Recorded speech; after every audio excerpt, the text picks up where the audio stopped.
be our 10th session, reading from the Wa'id al-Khalas min al-Dhunub. Yani the ways and means with which a person can find help in escaping from sins. The original text of this book is from Al-Imam Shamsuddin Abu Abdullah Muhammad ibn Abi Bakr al-Dimashqi al-Hanbali, better known as Ibn Qayyim al-Jawziyah, rahimahullah. And the commentary is from our Sheik Abdul Razak, the son of Sheik Abdul Muhsin al-Abad al-Badr, Hafidhahumullah, may Allah protect and preserve both of them. Tonight, inshallah, we're going to be looking at the 10th ba'ith, the 10th of those ways or means through which a person will find help in escaping from sinning. But before that, we're going to look at some of the points, review quickly some of the points that we covered last week from the question and study guide from lecture number 9. The first question being, summarize the 9th ba'ith, the 9th motivational factor presented by Al-Imam Ibn Qayyim rahimahullah. The 9th motivational factor presented by Al-Imam Ibn Qayyim rahimahullah. Now, Zaki. Consciousness of unexpected death in the early end. The consciousness of death overcoming a person unexpectedly, suddenly. That a person should be conscious of this and fear that this may happen, that Allah may take their soul unexpectedly and suddenly, and they're in a bad condition or in a bad situation. Number 2, what does Al-Imam Ibn Qayyim rahimahullah mention from some of Al-Kutub Al-Qadima, the ancient books or the previous books?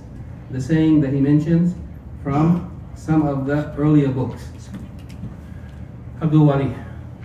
O you who is not secure for the blink of an eye, and who is incompetent of attaining the happiness of a day, be very curious, be very cautious. Cautious. Now, the human being, the person who doesn't have the ability to guarantee their security, to guarantee their own security even for the blinking of an eye. The person who is not able to guarantee happiness even for one day. And the weakness of the human being is such that a person needs to be conscious of that.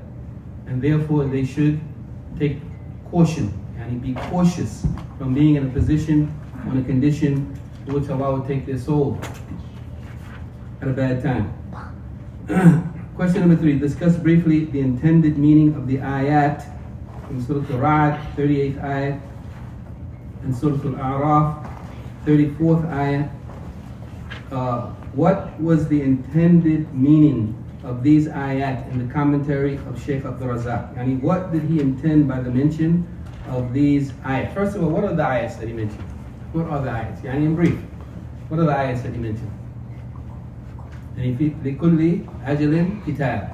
And for every period of time, generation, there's a kitab. It is written, it is recorded what is going to be the extent of their time. And the second ayat he mentioned, that if إِذَا جَاءَ أَجَلُهُمْ, when any people or individual person, when the time of their end comes, it will not be hastened, nor will it be delayed at all. What's the intended meaning of him mentioning these ayat? And what did the Sheikh intend by this? Fadl. For every period of time there's a book, and in the book has a time described for that period of people. Okay. And it will not end, and it will not be changed. And for every ummah there's a period of time that will not, and it will not come early, and it will not be evaded. That's the meaning of the ayat, and the Sheikh mentioned it for the purpose of reminding that the human being doesn't know. No one knows when death may suddenly overtake them. And therefore, the point is, and therefore what? A person should prepare. A person should prepare. And this is understood from another ayah in the Quran, in which Allah subhanahu wa ta'ala, very well known and recited often, وَلَا تَمُوتُنَّ إِلَّا وَأَنْتُمْ مُسْلِمُونَ. Don't die except in a state of Islam. And Al-Hafidh ibn Kathir rahimahullah, in explaining that ayah, mentions how does a person guarantee that they're going to die in Islam?